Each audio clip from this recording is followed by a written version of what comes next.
ಸತ್ಯಂ ನ್ಯೂಸ್ಗೆ ಸ್ವಾಗತ. ನಾನು ಅನಿಲ್. ನೋಡೋಣ ಬನ್ನಿ ಇವತ್ತಿನ ಪ್ರಮುಖ ಸುದ್ದಿಗಳನ್ನ.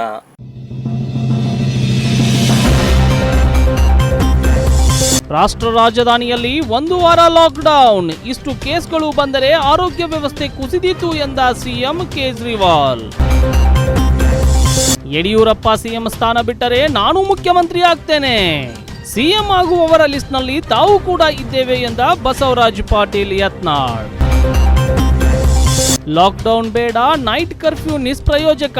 ಸರ್ವಪಕ್ಷ ಸಭೆಗೆ ಹೋಗುವ ಬಗ್ಗೆ ಚರ್ಚಿಸಿ ನಿರ್ಧಾರ. ಸರ್ಕಾರ ಲಸಿಕೆ ರಫ್ತು ನಿಲ್ಲಿಸಿ ದೇಶದ ಜನರಿಗೆ ಮೊದಲು ನೀಡಲಿ. ಡಿಕೆಶಿ ಅಭಿಪ್ರಾಯ. ಚಿಕ್ಕೋಡಿ ಶೈಕ್ಷಣಿಕ ಜಿಲ್ಲೆಯಲ್ಲಿ ಮಣ್ಣು ಮಾಫಿಯಾ. ಅಕ್ರಮ ಮಣ್ಣು ದಂಧೆಗೆ ಬ್ರೇಕ್ ಯಾವಾಗ?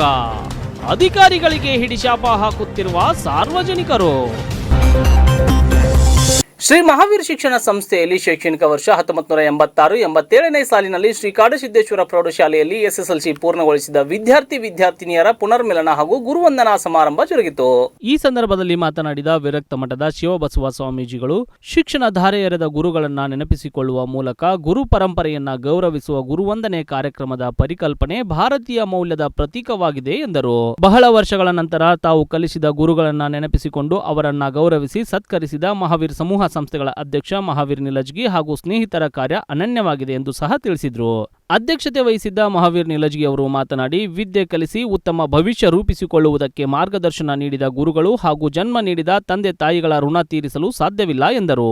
ಶಿಕ್ಷಕರಾದ S S Hawaldar, A B Patil, G R Shetty, S B Burji, B P Handigund, B S Munnoli, J S Magdum, S I Sambal, P P Khanapuri, S R Navalgi, M S Eksambi, G S Amble, C B Bagewadi, B B Rajput, S V Athani, Prakash Kulkarni, I S Tubachi, V G Uppar, Gurling Jhand, M B Mokashi, A M Kumbar ಅವರನ್ನ ನೆನಪಿನ ಕಾಣಿಕೆ ನೀಡಿ ಸತ್ಕರಿಸಲಾಯಿತು. ಹುಕ್ಕೇರಿಯ ಬನಶಂಕರಿ ಭರತನಾಟ್ಯ ನೃತ್ಯಾಲಯದ ವಿದ್ಯಾರ್ಥಿನಿಯರು ಭರತನಾಟ್ಯ ಪ್ರದರ್ಶಿಸಿದರು. ಬಸವರಾಜ್ ಕುರಂದವಾಡೆ ಪ್ರಾಸ್ತಾವಿಕವಾಗಿ ಮಾತನಾಡಿದರು. ಮಹಾಂತೇಶ್ ನಾಯ್ಕ್, ಕೆಕೆ ಪಾಟೀಲ್, ಸಿದ್ದು ಕುರಂದವಾಡೆ, ಸಂಜಯ್ ಸಂಸುದ್ದಿ, ಆನಂದ್ ಕಾಮೇರಿ, ರಾಜಶ್ರೀ ಪಾಟೀಲ್, ಬಸವರಾಜ್ ನೀಲವಂಗಿ, ಶರ್ಮಿಳಾ ಬಾಳಿಕಾಯ್ ಮತ್ತಿತರರು ಉಪಸ್ಥಿತರಿದ್ದರು. ನನಗರೆ ಗುರು ಸಿಗಲಿಲ್ಲ. ಯಾರ್ರಿ ಅಂತ ಕೇಳಿದೆ. ನಾನು ಲೇಡೀಸ್ ಇದೆ ಅಂದ್ರೆ ಸ್ವಲ್ಪ ಫ್ಯಾಮಿಲಿಯರ್ ಆಗಿ ಮಾತಾಡೋದು ನೋಡಿ ಯಾರೋ ಗುರುನವ್ರು ಇದಾರ ಅಂತ ಅನ್ಕೊಂಡು ನಾನು ಕೇಳಿದೆ ಯಾರು ಅಂತ. ನಾನು ಹೇಮಾ ಅಂತಂದ್ರೆ ಒಮ್ಮೆಲೆ ಫ್ಲಾಶ್ ಆಗಲಿಲ್ಲ. ಆಮೇಲೆ ಪುಟ್ಟಿ ಅಂತ ಕೂಡ ಗೊತ್ತಾಯ್ತು ಅಂತ. ಆಮೇಲೆ ನಮ್ಮ ಮಾತುಕತೆ ಶುರು ಆಯ್ತು. ಆಮೇಲೆ ಆಕಿ ಎಲ್ಲ ನಮ್ದೆಲ್ಲ ಮಾತುಕತೆ ಮುಗಿದ್ಮೇಲೆ ಯಾರ್ಯಾರ್ದೋ ನಂಬರ್ಸ್ ಎಲ್ಲ ಕಲೆಕ್ಟ್ ಮಾಡಿದ್ಲಕ್ಕಿ ಶೇರ್ ಮಾಡಂತ ಹೇಳಿದೆ. ಸುಮಾರು ದಿನ ಆಕಿ ಶೇರ್ ಮಾಡಿರಲಿಲ್ಲ. ಆಮೇಲೆ ಒಂದಿನ ಸರ್ಪ್ರೈಸ್ ಆಗಿ ಒಂದು ವಾಟ್ಸಪ್ ಗ್ರೂಪ್ ಕ್ರಿಯೇಟ್ ಆಯಿತು. ಆಮೇಲೆ ಫಸ್ಟ್ ಏನಾದ್ರೂ ಚಾಟಿಂಗ್ ಶುರು ಆಯ್ತಂದ್ರೆ ಎಲ್ಲರೂ ನಿಮ್ಮ ಫೋಟೋ ಹಾಕ್ರಿ ಅಂತ ಹೇಳಿ. ಯಾಕಂದ್ರೆ ಯಾರು ಇಷ್ಟು ವರ್ಷದಿಂದ ನೋಡಿರ್ಲಿಲ್ಲ, ಅಲ್ಲಿ ಶುರು ಆಗಿದ್ದು. ಆಮೇಲೆ ಎಲ್ಲರೂ ನಂಬರ್ಸ್ ಎಕ್ಸ್ಚೇಂಜ್ ಆಯ್ತು. ಅದೆಲ್ಲ ಫೋಟೋ ನೋಡಿ ಯಾರು ಶಾಸಕ ಯಶವಂತ ರಾಯಗೌಡ ಪಾಟೀಲ್ ಅವರಿಗೆ ಕೋವಿಡ್-19 ದೃಢಪಟ್ಟ ಹಿನ್ನೆಲೆ ಅವರು ಬೆಂಗಳೂರಿನ ಅಪೋಲೋ ಆಸ್ಪತ್ರೆಯಲ್ಲಿ ಐಸೋಲೇಷನ್ ವಾರ್ಡ್ನಲ್ಲಿ ಚಿಕಿತ್ಸೆ ಪಡೆಯುತ್ತಿದ್ದು ಆರೋಗ್ಯವಾಗಿದ್ದಾರೆಂದು ಆಪ್ತ ಮೂಲಗಳು ತಿಳಿಸಿವೆ. ಶಾಸಕ ಯಶವಂತ ರಾಯಗೌಡ ಪಾಟೀಲ್ ಅವರಿಗೆ ಕೋವಿಡ್-19 ದೃಢಪಟ್ಟ ಹಿನ್ನೆಲೆ ಅವರು ಬೆಂಗಳೂರಿನ ಅಪೋಲೋ ಆಸ್ಪತ್ರೆಯಲ್ಲಿ ಐಸೋಲೇಷನ್ ವಾರ್ಡ್ನಲ್ಲಿ ಚಿಕಿತ್ಸೆ ಪಡೆಯುತ್ತಿದ್ದು ಆರೋಗ್ಯವಾಗಿದ್ದಾರೆ. ಆರೋಗ್ಯದ ಹಿತದೃಷ್ಟಿಯಿಂದ ಈ ಕಾರ್ಯಕರ್ತರು ಅಭಿಮಾನಿಗಳು ಭೇಟಿಯಾಗುವುದಕ್ಕೆ ಬರಬಾರದು ಎಂದು ಆಪ್ತ ಮೂಲಗಳು ತಿಳಿಸಿವೆ. ತಮ್ಮ ಸಮಸ್ಯೆಗಳು ಏನಾದರೂ ಇದ್ದರೆ ದೂರವಾಣಿ ಇಲ್ಲವೇ ಶಾಸಕರ ಜನಸಂಪರ್ಕ ಕಾರ್ಯಾಲಯದ ಆಪ್ತ ಸಹಾಯಕರಿಗೆ ಕರೆ ಮಾಡಿ ತಿಳಿಸಿದರೆ ತಕ್ಷಣ ಪರಿಹರಿಸುವುದಾಗಿಯೂ ತಿಳಿಸಿದ್ದಾರೆ. ಕೊರೋನಾ ದಿನೇ ದಿನೇ ಹೆಚ್ಚಾಗುತ್ತಿರುವುದರಿಂದ ಜಾಗೃತಿ ವಹಿಸಬೇಕೆಂದು ಶಾಸಕ ಯಶವಂತ ರಾಯಗೌಡ ಪಾಟೀಲ್ ಸಲಹೆ ನೀಡಿದ್ದಾರೆ ಮತ್ತು ತಾಲೂಕು ಆಡಳಿತ ಕೊರೋನಾ ರೋಗದ ಕುರಿತು ಜನರಲ್ಲಿ ಜಾಗೃತಿ ಮೂಡಿಸುವಂತೆಯೂ ತಿಳಿಸಿದ್ದಾರೆ. ಚಾಮರಾಜನಗರ ಜಿಲ್ಲೆಯ ಕೊಳ್ಳೇಗಾಲ ಉಪವಿಭಾಗದ ಡಿವೈಎಸ್ಪಿ ಪಿ ರಾಜು ಹಾಗೂ ಪಟ್ಟಣ ಠಾಣೆಯ ಎಸ್ಐ ತಾಜುದ್ದೀನ್ ಅವರು 2 ಬಾರಿ ಕೋವಿಡ್ ಲಸಿಕೆ ಪಡೆದಿದ್ದರೂ ಸೋಂಕು ತಗುಲಿರುವುದು ದೃಢಪಟ್ಟಿದೆ. ಹೌದು, 2 ಬಾರಿ ಕೋವ್ಯಾಕ್ಸಿನ್ ಪಡೆದಿದ್ದ ಜಿಲ್ಲೆಯ ಕೊಳ್ಳೇಗಾಲ ಡಿವೈಎಸ್ಪಿ ಹಾಗೂ ಕೊಳ್ಳೇಗಾಲ ಪಟ್ಟಣ ಠಾಣೆಯ ಎಸ್ಐಗೆ ಕೊರೋನಾ ಸೋಂಕು ತಗುಲಿದೆ. ಈ ಹಿನ್ನೆಲೆಯಲ್ಲಿ ಗ್ರಾಮಾಂತರ ಮತ್ತು ಪಟ್ಟಣ ಠಾಣೆಯ ಸಿಬ್ಬಂದಿಗೆ ಕೋವಿಡ್ ಪರೀಕ್ಷೆ ನಡೆಸಲಾಯಿತು. ಚಾಮರಾಜನಗರ ಜಿಲ್ಲಾ ಪೊಲೀಸ್ ವರಿಷ್ಠಾಧಿಕಾರಿ ದಿವ್ಯಾ ಸಾರಾ ಥಾಮಸ್ ಸೂಚನೆ ನೀಡಿದ ಮೇರೆಗೆ 2 ಠಾಣೆಗಳ ಸಿಬ್ಬಂದಿ ಹಾಗೂ ಡಿವೈಎಸ್ಪಿ ಕಚೇರಿಯ ಸಿಬ್ಬಂದಿ ಸೇರಿದಂತೆ ಒಟ್ಟಾರೆ 90 ಮಂದಿಗೆ ಕೋವಿಡ್ ಟೆಸ್ಟ್ಗೊಳಪಡಿಸಲಾಯಿತು. ಕೊಳ್ಳೇಗಾಲ ಉಪವಿಭಾಗದ ಡಿವೈಎಸ್ಪಿ ನಾಗರಾಜು ಹಾಗೂ ಕೊಳ್ಳೇಗಾಲದ ಪಟ್ಟಣ ಠಾಣೆಯ ಸಬ್ ಇನ್ಸ್ಪೆಕ್ಟರ್ ತಾಜುದ್ದೀನ್ಗೆ ಕೊರೋನಾ ಸೋಂಕು ತಗುಲಿದೆ. ಚಾಮರಾಜನಗರ ಜಿಲ್ಲೆಯ ಕೊಳ್ಳೇಗಾಲ ಉಪವಿಭಾಗದ ಡಿವೈಎಸ್ಪಿ ಪಿ ನಾಗರಾಜು ಹಾಗೂ ಪಟ್ಟಣ ಠಾಣೆಯ ಎಸ್ಐ ತಾಜುದ್ದೀನ್ ಅವರು 2 ಬಾರಿ ಕೋವಿಡ್ ಲಸಿಕೆ ಪಡೆದಿದ್ದರು. ಸೋಂಕು ತಗುಲಿರುವುದು ದೃಢಪಟ್ಟಿದೆ. ಹಿರಿಯ ಅಧಿಕಾರಿಗಳಿಗೆ ಸೋಂಕು ದೃಢವಾಗಿದ್ದ ಹಿನ್ನೆಲೆಯಲ್ಲಿ ಕಚೇರಿಯ ಸಿಬ್ಬಂದಿಗಳಿಗೆ ಸೋಂಕು ಹರಡದಂತೆ ತಡೆಯಲು ಸಾಮೂಹಿಕವಾಗಿ ಪರೀಕ್ಷೆಗೆ ಒಳಪಡಿಸಲಾಗಿದೆ. ಈ ಹಿಂದೆ ಜಿಲ್ಲಾಧಿಕಾರಿ ರವಿ ಅವರಿಗೂ 2ನೇ ಬಾರಿ ವ್ಯಾಕ್ಸಿನ್ ಪಡೆದಿದ್ದರೂ ಸೋಂಕು ಕಾಣಿಸಿಕೊಂಡಿತ್ತು. ಇದೀಗ ಜಿಲ್ಲಾಧಿಕಾರಿ ಡಾಕ್ಟರ್ ಎಂಆರ್ ರವಿ ಗುಣಮುಖರಾಗಿದ್ದಾರೆ. ವಿಜಯಪುರ ಜಿಲ್ಲೆ ಬಸವನ ಬಾಗೇವಾಡಿ ತಾಲೂಕಾಡಳಿತ, ಪಂಚಾಯತ್ ಹಾಗೂ ತಾಲೂಕು ಹಿಂದುಳಿದ ವರ್ಗಗಳ ಕಲ್ಯಾಣ ಇಲಾಖೆ ಇವರ ಸಂಯುಕ್ತಾಶ್ರಯದಲ್ಲಿ ಶ್ರೀ ಡಿ ದೇವರಾಜ್ ಅರಸ್ ಭವನದ ಉದ್ಘಾಟನೆ ಕಾರ್ಯಕ್ರಮ ಜರುಗಿತು. ವಿಜಯಪುರ ಜಿಲ್ಲೆ ಬಸವನ ಬಾಗೇವಾಡಿ ತಾಲೂಕು ಆಡಳಿತ, ಪಂಚಾಯತ್ ಹಾಗೂ ತಾಲೂಕು ಹಿಂದುಳಿದ ವರ್ಗಗಳ ಕಲ್ಯಾಣ ಇಲಾಖೆ ಬಸವನ ಬಾಗೇವಾಡಿ ಇವರ ಸಂಯುಕ್ತ ಆಶ್ರಯದಲ್ಲಿ ಶ್ರೀ ಡಿ ದೇವರಾಜ್ ಅರಸು ಭವನದ ನೂತನ ಕಟ್ಟಡ ಉದ್ಘಾಟನಾ ಸಮಾರಂಭ ಜರುಗಿತು.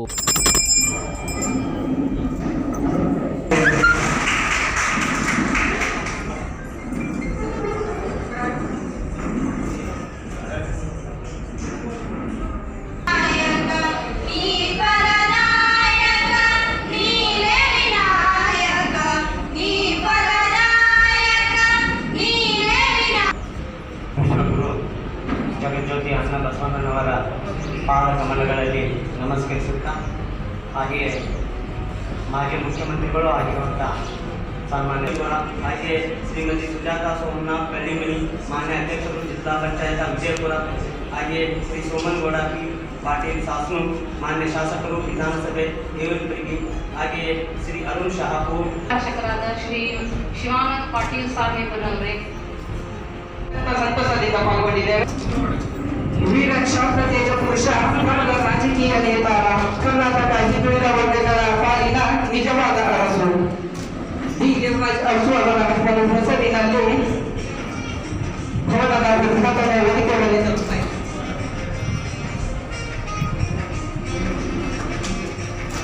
ಸದಾ ಹಸಿರಿನಂತೆ ಕಂಗೊಳಿಸುತ್ತಿರಲಿ.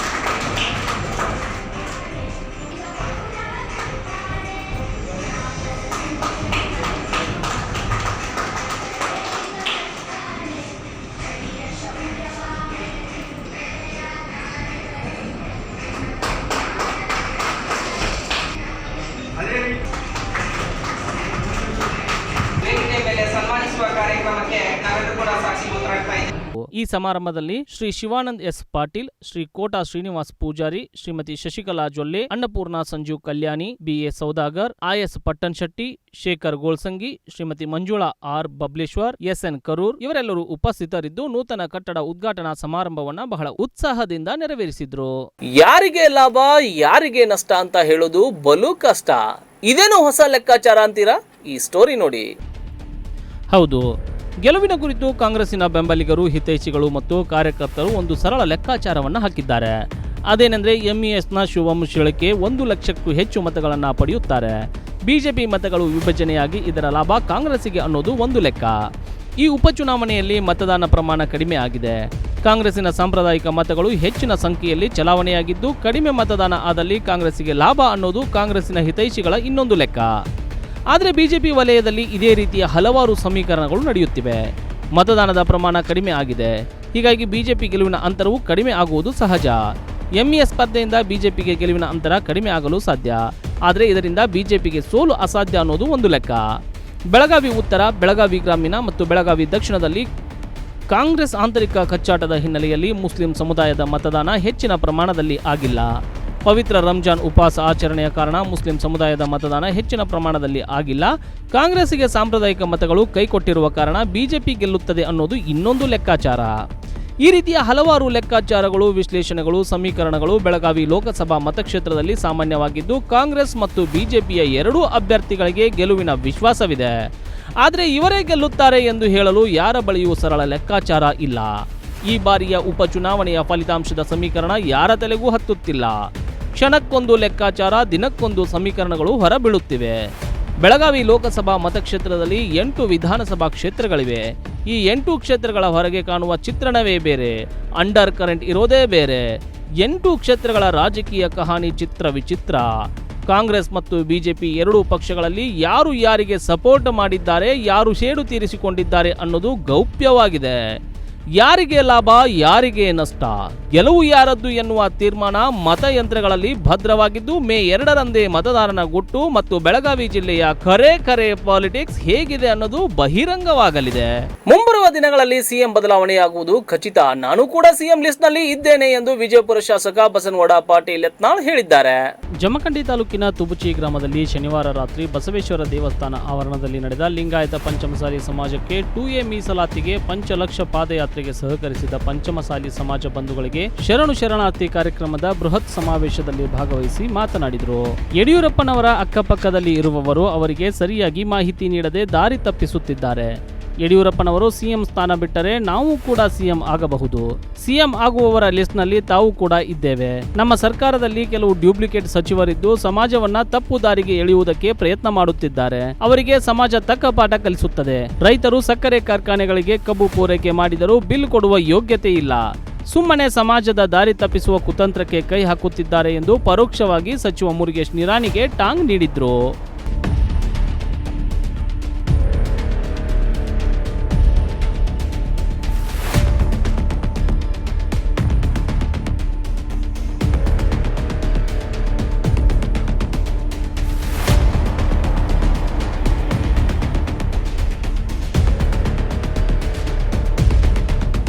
ರಾಜ್ಯದಲ್ಲಿ ಲಾಕ್ಡೌನ್ ಅವಶ್ಯಕತೆ ಇಲ್ಲ ಎಂಬುದು ನನ್ನ ವೈಯಕ್ತಿಕ ಅಭಿಪ್ರಾಯ. ಕೊರೋನಾ ತೀವ್ರಗತಿಯಲ್ಲಿ ಹರಡದಂತೆ ಮುನ್ನೆಚ್ಚರಿಕೆಗೆ ಯಾವ್ಯಾವ ಕ್ರಮಗಳು ಬೇಕೋ ಕೈಗೊಳ್ಳಲಿ ಎಂದು ಕೆಪಿಸಿಸಿ ಅಧ್ಯಕ್ಷ ಡಿಕೆ ಶಿವಕುಮಾರ್ ತಿಳಿಸಿದ್ದಾರೆ.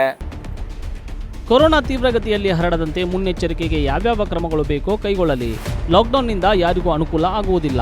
ಇದನ್ನ ಸರ್ಕಾರ ಅರಿಯಬೇಕು ಎಂದು ಕೆಪಿಸಿಸಿ ಅಧ್ಯಕ್ಷ ಡಿಕೆ ಶಿವಕುಮಾರ್ ಹೇಳಿದರು. ಇನ್ನು ಕೊರೋನಾ ವಿಚಾರವಾಗಿ ಸರ್ಕಾರ ಕರೆದಿರುವ ಸರ್ವಪಕ್ಷ ಸಭೆಯಲ್ಲಿ ಭಾಗವಹಿಸುವುದು ಕೇವಲ ನನ್ನ ನಿರ್ಧಾರವಲ್ಲ, ಇದು ರಾಜ್ಯದ ವಿಚಾರ.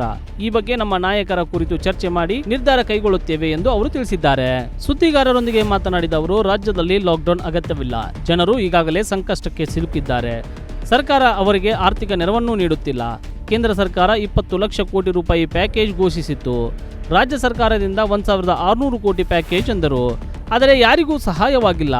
ಒಂದು ಕಡೆ ಜೀವ, ಮತ್ತೊಂದು ಕಡೆ ಜೀವನ, ಇವೆರಡರ ನಡುವೆ ಜನ ಸಿಲುಕಿದ್ದಾರೆ ಎಂಬುದನ್ನು ಅರಿಯಬೇಕು ಎಂದು ಮಾರ್ಮಿಕವಾಗಿ ಹೇಳಿದರು.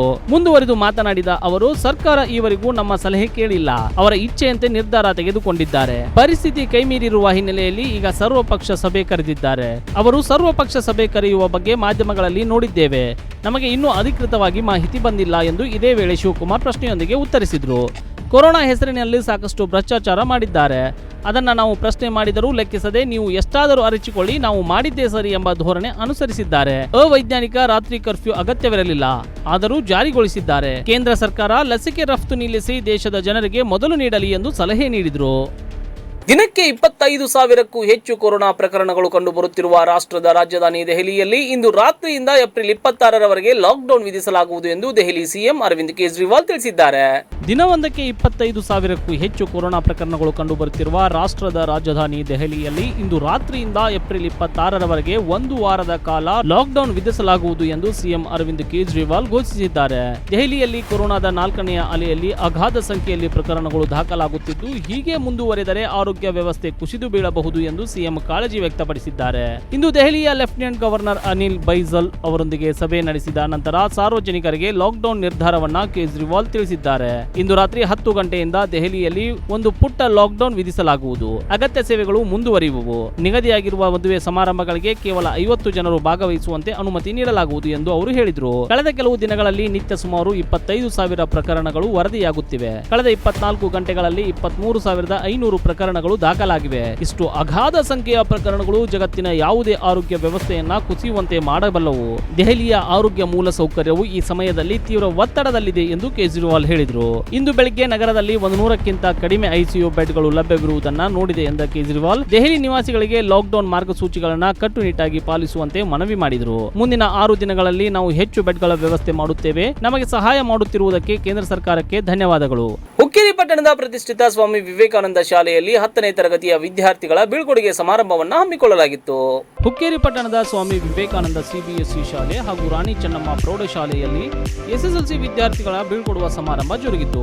ವಿದ್ಯಾರ್ಥಿಗಳು ಪ್ರೌಢ ಶಿಕ್ಷಣ ಮುಗಿಸಿ ಉನ್ನತ ಅಭ್ಯಾಸಕ್ಕೆ ಹೋದರೂ ಸಹ ಪ್ರಾಥಮಿಕ ಹಾಗೂ ಪ್ರೌಢಶಾಲೆಯಲ್ಲಿ ಕಳೆದ ದಿನಗಳು ಮಾತ್ರ ಸಿಗಲಾರದು. ಈ ಪ್ರೌಢ ಶಿಕ್ಷಣವನ್ನ ಮುಗಿಸಿ ತಮ್ಮ ಸಿಹಿ ಅನುಭವಗಳನ್ನ ವಿದ್ಯಾರ್ಥಿಗಳು ಹಂಚಿಕೊಂಡು ಗುರುಗಳಿಗೆ ತಮ್ಮ ಗೌರವ ತೋರಿದ್ರು. ಅದೇ ರೀತಿ ಶಿಕ್ಷಕರು ಕೂಡ ವಿದ್ಯಾರ್ಥಿಗಳೊಂದಿಗಿನ ತಮ್ಮ ಅನುಭವವನ್ನ ಹಂಚಿಕೊಂಡು ವಿದ್ಯಾರ್ಥಿಗಳ ಮುಂದಿನ ಭವಿಷ್ಯಕ್ಕೆ ಶುಭ ಹಾರೈಸಿದ್ರು.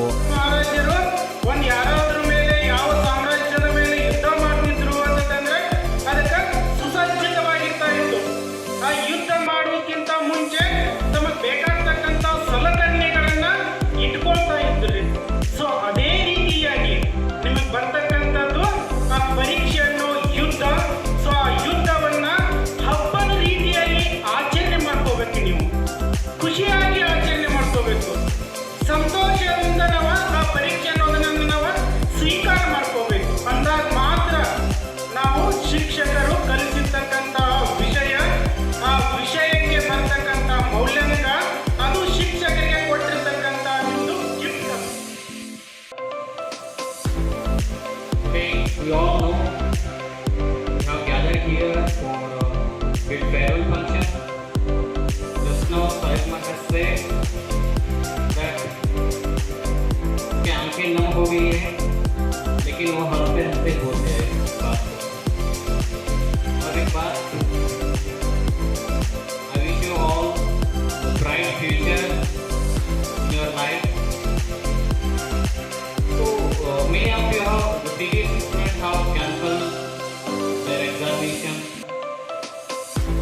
but actually your life is your examination. You have a lot of exam in the future. Every stage you have an exam. So what we have prepared you here in the school, what we have molded by teachers, by administrative chairman, ಇದೇ ಸಂದರ್ಭದಲ್ಲಿ ಮಾತನಾಡಿದ ಸ್ವಾಮಿ ವಿವೇಕಾನಂದ ಶಿಕ್ಷಣ ಸಂಸ್ಥೆಯ ಅಧ್ಯಕ್ಷರಾದ ಅಶೋಕ ಪಾಟೀಲ್ ರವರು, ವಿದ್ಯಾರ್ಥಿಗಳು ತಮ್ಮ ಭವಿಷ್ಯವನ್ನ ರೂಪಿಸಿಕೊಳ್ಳಲು ಮುಂದೆ ಯಾವ ವಿಭಾಗದಲ್ಲಿಯೂ ಅಧ್ಯಯನ ಮಾಡಿದರೂ ಸಲ್ಲುತ್ತದೆ. ಆದರೆ ಆ ವಿಭಾಗದಲ್ಲಿ ಯಶಸ್ಸು ಸಾಧಿಸಲು ಪರಿಶ್ರಮ ಅತ್ಯವಶ್ಯಕ. ಇದನ್ನ ಅರಿತು ಹೆಚ್ಚಿನ ವ್ಯಾಸಂಗ ಮಾಡುವಂತೆ ಸಲಹೆ ನೀಡಿದರು. ಮುಂದುವರಿದು ಮಾತನಾಡಿದ ಅವರು, ನೀವು ಹೆಚ್ಚಿನ ವಿದ್ಯಾಭ್ಯಾಸಕ್ಕೆ ಹೋದರೂ ಸಹಿತ ನಮ್ಮ ಶಾಲೆಯ ಬಾಗಿಲು ಸದಾ ನಿಮಗಾಗಿ ತೆರೆದಿರುತ್ತದೆ. ನಿಮ್ಮ ಮಾರ್ಗದರ್ಶನಕ್ಕಾಗಿ ಸದಾ ನಾವಿರುತ್ತೇವೆ. ಕಲಿತು ದೊಡ್ಡ ವ್ಯಕ್ತಿಗಳಾಗಿ ಹೊರಹೊಮ್ಮುವಂತೆ ಆಶೀರ್ವದಿಸಿದರು. ಕಳೆದ 12 ವರ್ಷಗಳಿಂದ ಅಂದರೆ LKGಯಿಂದ 10ನೇ ತರಗತಿವರೆಗೆ, ಅಂದರೆ 12 ವರ್ಷಗಳವರೆಗೆ ನಮ್ಮ ಶಾಲೆಯಲ್ಲಿ ವ್ಯಾಸಂಗ ಮಾಡಿ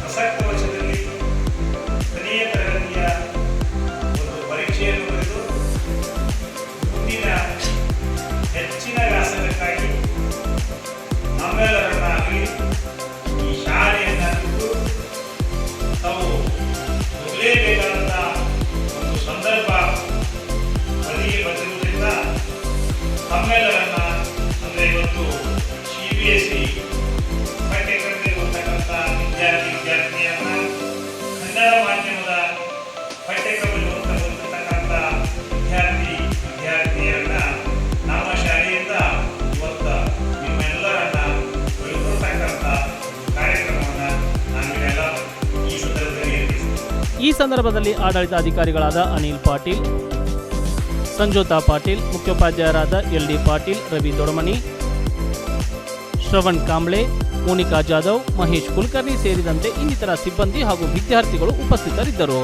ಸುಮಾರು 3 ತಿಂಗಳುಗಳಿಂದ ಪಂಚಮಸಾಲಿ ಸಮುದಾಯಕ್ಕೆ 2A ಮೀಸಲಾತಿ ಸಲುವಾಗಿ ಪಾದಯಾತ್ರೆಯಲ್ಲಿ ಪಾಲ್ಗೊಂಡು ಶರಣಾರ್ಥಿ ಕಾರ್ಯಕ್ರಮಗಳನ್ನು ಮಾಡುತ್ತಾ ಬಂದಿರುವ ವಿಜಯಾನಂದ ಕಾಶ್ಯಪ್ನವರ್ ಅವರನ್ನ ಅದ್ದೂರಿಯಾಗಿ ಸ್ವಾಗತಿಸಲಾಯಿತು. ಸುಮಾರು 3 ತಿಂಗಳುಗಳಿಂದ ಪಂಚಮಸಾಲಿ ಸಮುದಾಯಕ್ಕೆ 2A ಮೀಸಲಾತಿ ಸಲುವಾಗಿ ಪಾದಯಾತ್ರೆಯಲ್ಲಿ ಪಾಲ್ಗೊಂಡು ಶರಣಾರ್ಥಿ ಕಾರ್ಯಕ್ರಮಗಳನ್ನು ಮಾಡುತ್ತಾ ಬಂದಿರುವ ವಿಜಯಾನಂದ ಕಾಶ್ಯಪ್ನವರ್ ಅವರು ಇಂದು ಇಳಕಲ್ ನಗರಕ್ಕೆ ಮರಳಿ ಬಂದಿದ್ದಕ್ಕೆ ಪಂಚಮಸಾಲಿ ಬಂಧುಗಳು ಹಾಗೂ ಕಾಂಗ್ರೆಸ್ ಕಾರ್ಯಕರ್ತರು ನೂರಾರು ಸಂಖ್ಯೆಯಲ್ಲಿ ನಗರದ ಬಸವೇಶ್ವರ ವೃತ್ತದಲ್ಲಿ ಜಮಾಯಿಸಿ ಪಟಾಕಿ ಸಿಡಿಸಿ ವಿಜಯಾನಂದ ಕಾಶ್ಯಪ್ನವರ್ ಅವರನ್ನ ಹಾರ ಹಾಕಿ ಅದ್ದೂರಿಯಾಗಿ ಸ್ವಾಗತಿಸಿದರು.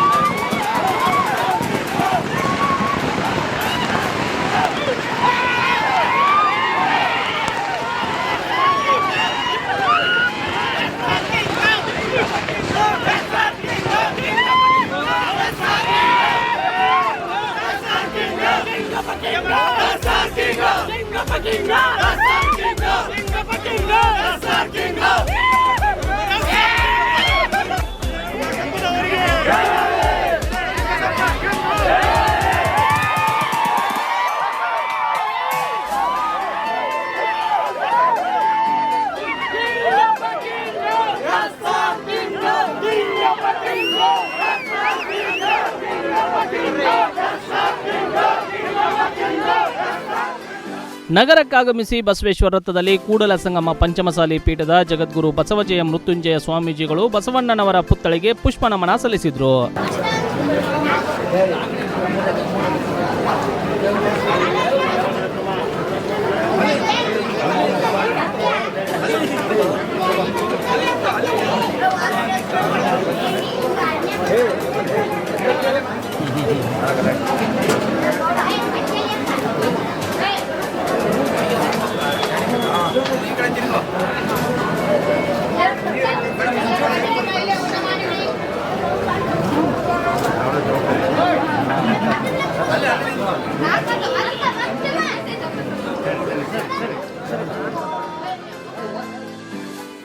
ನಂತರ ಕಾಲ್ನಡಿಗೆಯಿಂದ ಮನೆಗೆ ಆಗಮಿಸಿದ ವಿಜಯಾನಂದ ಕಾಶಪ್ಪನವರ್ ಹಾಗೂ ಸ್ವಾಮೀಜಿಗಳನ್ನ ಮಾಜಿ ಜಿಲ್ಲಾ ಪಂಚಾಯತ್ ಅಧ್ಯಕ್ಷೆ ವಿಜಯಾನಂದ ಕಾಶಪ್ಪನವರ್ ಅವರ ಧರ್ಮಪತ್ನಿ ಆರತಿ ಬೆಳಗಿ ಸ್ವಾಗತ ಕೋರಿದ್ರು.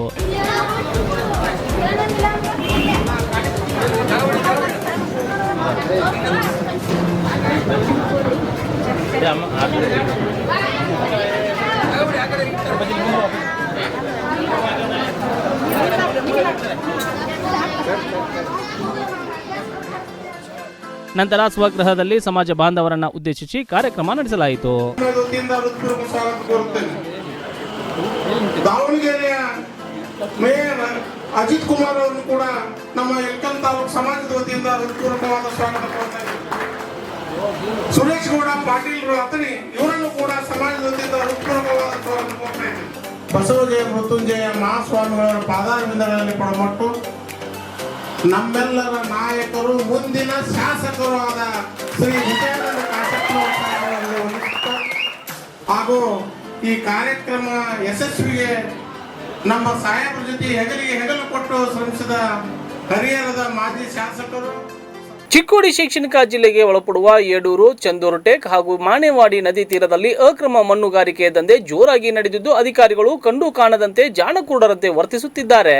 ಚಿಕ್ಕೋಡಿ ಶೈಕ್ಷಣಿಕ ಜಿಲ್ಲೆಗೆ ಒಳಪಡುವ ಯಡೂರು, ಚಂದೂರುಟೇಕ್ ಮತ್ತು ಮಾಣೆವಾಡಿ ನದಿ ತೀರದಲ್ಲಿ ಅಕ್ರಮ ಮಣ್ಣು ಗಣಿಗಾರಿಕೆ ದಂಧೆ ಜೋರಾಗಿ ನಡೆದಿದೆ.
ನದಿ ದಡದಲ್ಲಿ ದಿನನಿತ್ಯ ಸರಿಸುಮಾರು 30ರಿಂದ 40 ಟ್ರ್ಯಾಕ್ಟರ್, ಜೆಸಿಬಿ ಹಾಗೂ ಟಿಪ್ಪರ್ಗಳ ಮೂಲಕ ಮಣ್ಣನ್ನ ಸಾಗಾಣಿಕೆ ಮಾಡಿ ಹಣ ಗಳಿಸುತ್ತಿದ್ದಾರೆ. ಬೇಕಾಬಿಟ್ಟಿಯಾಗಿ ಮಣ್ಣು ಅಗೆದು ಪ್ರತಿ ಟಿಪ್ಪರ್ಗೆ 3,000ದಂತೆ ಸಾಗಾಟ ಮಾಡಿ ಸರ್ಕಾರಕ್ಕೆ ಮಂಕುಬೂದಿ ಎರಚುವ ಕಾರ್ಯ ಎಗ್ಗಿಲ್ಲದೆ ನಡೆದಿದೆ. ಈ ಕುರಿತು ಅಲ್ಲಿಯ ಸ್ಥಳೀಯ ಅಧಿಕಾರಿಗಳಿಗೆ ಮಾಹಿತಿ ಇದ್ದರೂ ಕೂಡ ಯಾವುದೇ ಕ್ರಮ ಕೈಗೊಳ್ಳದೆ ಸುಮ್ಮನಿದ್ದಾರೆ. ಮೇಲ್ನೋಟಕ್ಕೆ ಹಣ ಪಡೆದು ಇವರೇ ಸಾಥ್ ಕೊಟ್ಟಂತೆ ಎದ್ದು ತೋರುತ್ತಿದೆ. ಈ ಕುರಿತು ಚಿಕ್ಕೋಡಿ ತಹಸೀಲ್ದಾರ್ ಪ್ರವೀಣ್ ಜೈನ್ ಕೇಳಿದರೆ ಇವರ ಬಗ್ಗೆ ನಮಗೆ ಮಾಹಿತಿ ಇಲ್ಲ, ನಿಮಗೆ ಗಮನಕ್ಕೆ ಬಂದರೆ ನಮಗೆ ಮಾಹಿತಿ ನೀಡಿ ಅಂತ ಮಾಧ್ಯಮಕ್ಕೆ ಉತ್ತರ ನೀಡಿದ್ದಾರೆ. ಅಕ್ರಮವಾಗಿ ಇಂಗ್ಳಿ ಚಂದ್ರಟೆಕ್ನ ಅಕ್ರಮ ಮಣ್ಣು ಸಾಗಾಟ ನಡೀತದೆ ಸರ್, ಯಾಕೆ ಸ್ಟಾಪ್ ಆಗೋದು? ಇಲ್ಲ, ತಾವು ನನಗೆ ಒಂದು 10 ಡೇಸ್ ಬ್ಯಾಕ್ ತಾವೇ ಕಾಲ್ ಹಚ್ಚಿದ್ರಿ ಅಂತ ಅನ್ಕೋತೀನಿ. ಆಗ ನೀವು ಹಚ್ಚಿದಾಗ ಇಮಿಡಿಯೇಟಾಗಿ ನಮ್ಮ RI ರೆವಿನ್ಯೂ ಇನ್ಸ್ಪೆಕ್ಟರ್ ಆಗಿರ್ಬೋದು, ವಿಲೇಜ್ ಅಕೌಂಟೆಂಟು, ಗ್ರಾಮ ಸಹಾಯಕರು ಹೋಗಿ ಅಲ್ಲಿರೋ ನೀವೇನು ಹೇಳಿದ್ರಲ್ಲ ರಿವರ್ ಬೆಡ್ ಅಂತ ಏನು ಹೇಳಿದ್ರಿ ಅಲ್ಲೆಲ್ಲ ನಾವು ಚೆಕ್ ಮಾಡಿದ್ದೀವಿ. ಅಲ್ಲಿ ಇಲ್ಲಿವರೆಗೆ ಆಗಿಲ್ಲ ಅಂತ ಅವರು ರಿಪೋರ್ಟ್ ಕೊಟ್ಟಿದ್ದಾರೆ. ಸಪೋಸ್ ತಮಗೇನಾದರೂ ಈಗ ಪ್ರೈವೇಟ್ RTC ಅಥವಾ ಪ್ರೈವೇಟ್ ನಮ್ಮ ಹೊಲಗಳೇನಿರುತ್ತೆ ಆ ಫೀಲ್ಡ್ಸಲ್ಲಿ ಏನಾದರೂ ಆಗಿದೆ ಅಂದರೆ ಯಾರು ಸರ್ವೆ ನಂಬರ್ ಹೇಳಿದ್ರೆ ಇಮಿಡಿಯೇಟಾಗಿ ಇವತ್ತೇ ನಾವು ಅಗೇನ್ ವೆರಿಫಿಕೇಶನ್ ಮಾಡಿ ಏನು ನಡೀತಾ ಇದೆ ಅನ್ನೋದು ನಾವು ಬಯಲಿಕ್ಕೆ ನಾವು ಟ್ರೈ ಮಾಡ್ತೀವಿ. ಸರ್ ಭಾರಿ ಪ್ರಮಾಣ ಹಿಟಾಚಿ ಮೂಲಕ ಅಕ್ರಮ ಸಾಗಾಟ ನಡೆಸ್ತಾರೆ. ಆದರೆ ನಾವು ಹೇಳಿದ ಪ್ರಕಾರನೇ ನಾವು ಹೋಗಿ ಚೆಕ್ ಮಾಡಿದ್ದೀವಿ, ಅಲ್ಲಿ ಯಾವುದೂ ನಮ್ಗೆ ಕಂಡು ಬಂದಿಲ್ಲ ಅವರಿಗೆ. ಈಗ ಆಲ್ರೆಡಿ ಅದಕ್ಕೆ ನಾವು ಹೇಳಿದ್ವಿ, ನಾವು ರಿಪೋರ್ಟಲ್ಲಿ ನೋಡ್ತೀವಿ. ಅವತ್ತಿನ ಕಾಲ್ వచ్చిದಾಗ ನಮ್ಮ 4 ಜನ ರೆವೆನ್ಯೂ ಸ್ಟಾಫ್ ಹೋಗಿ ಚೆಕ್ ಮಾಡಿ ಬಂದಿದ್ದಾರೆ. ಕಂಪ್ಲೀಟ್ ರಿವರ್ಬೆಟನ್ನು ನೈಟ್ ಕಂಪ್ಲೀಟ್ ಚೆಕ್ ಮಾಡಿದ್ದಾರೆ. ಹಾಂ ಸರ್. ಅಲ್ಲಿ ಯಾವುದೇ ರೀತಿಯಾಗಿ ಆಗಿಲ್ಲ ಅಂತ ಹೇಳಿ ನಾವು ಈಗ ಮೊನ್ನೆ ಮಾಧ್ಯಮದಲ್ಲಿ ನಾವು ಈ ಸುದ್ದಿ ಪ್ರಸಾರ ಮಾಡಿದ್ದೀವಿ ಸರ್. ಹಾಂ, ಮೊನ್ನೆ ಸುದ್ದಿ ಪ್ರಸಾರ ಈಗ ಇವ್ರು ಹೇಳಿದ ಪ್ರಕಾರ ಇಲ್ಲ. ಬಟ್ ಸಪೋಸ್ ಹಂಗೆ ಏನಾದರೂ ಈಗಾದ್ರೂ ಸ್ಟಾರ್ಟ್ ಇದೆ ಸರ್, ಈಗಾದ್ರೂ ಸ್ಟಾರ್ಟ್ ಇದೆ. ಈಗ ನನಗೆ ಹೇಳಿ ಪ್ಲೇಸ್ ಇದೆ, ಇಮಿಡಿಯೇಟಾಗಿ ನಾನೇ ಹೋಗ್ತೀನಿ. ಇವತ್ತು ಕೋವಿಡ್ ಒಂದು ಮೀಟಿಂಗ್ ಇದೆ. ಹಾಂ ಸರ್. ಮೊನ್ನೆ ಜಿಲ್ಲಾಧಿಕಾರಿಗಳ ಮೀಟಿಂಗ್ ಮುಗಿದ ನಂತರ ನಾವೇ ಚೆಕ್ ಮಾಡ್ತೀವಿ. ಅದರಲ್ಲಿ ಎರಡನೇ ಮಾತಿಲ್ಲ. Okay sir. ಇಂತಹ ದಂಧೆಗೆ ಯಾವಾಗ ಬ್ರೇಕ್ ಬೀಳುತ್ತದೋ ಗೊತ್ತಿಲ್ಲ. ಈ ಎಲ್ಲ ಘಟನಾವಳಿಗಳಿಂದ ಅಲ್ಲಿಯ ಜನ ಬೇಸತ್ತು ಅಧಿಕಾರಿಗಳಿಗೆ ಹಿಡಿ ಶಾಪ ಹಾಕುತ್ತಿದ್ದಾರೆ. ಇನ್ನಾದರೂ ಅಲ್ಲಿನ ಜನಪ್ರತಿನಿಧಿಗಳು ಹಾಗೂ ಸಂಬಂಧಿಸಿದ ಅಧಿಕಾರಿಗಳು ಎಚ್ಚೆತ್ತುಕೊಂಡು ಈ ಬಗ್ಗೆ ಗಮನ ಹರಿಸ್ತಾರಾ, ಮಣ್ಣು ಮಾಫಿಯಾಕ್ಕೆ ಬ್ರೇಕ್ ಹಾಕ್ತಾರಾ ಎಂಬುದನ್ನ ಕಾದು ನೋಡಬೇಕಾಗಿದೆ. ಇವಿಷ್ಟು ಇವತ್ತಿನ ಪ್ರಮುಖ ಸುದ್ದಿಗಳು. ನಿರಂತರ ಸುದ್ದಿ ಹಾಗೂ ಮನರಂಜನೆಗಾಗಿ ನೋಡ್ತಾ ಇರಿ ಸತ್ಯಂ ಟಿವಿ ಕನ್ನಡ. ನಮ್ಮ ನಡೆ ಸತ್ಯದ ಕಡೆ.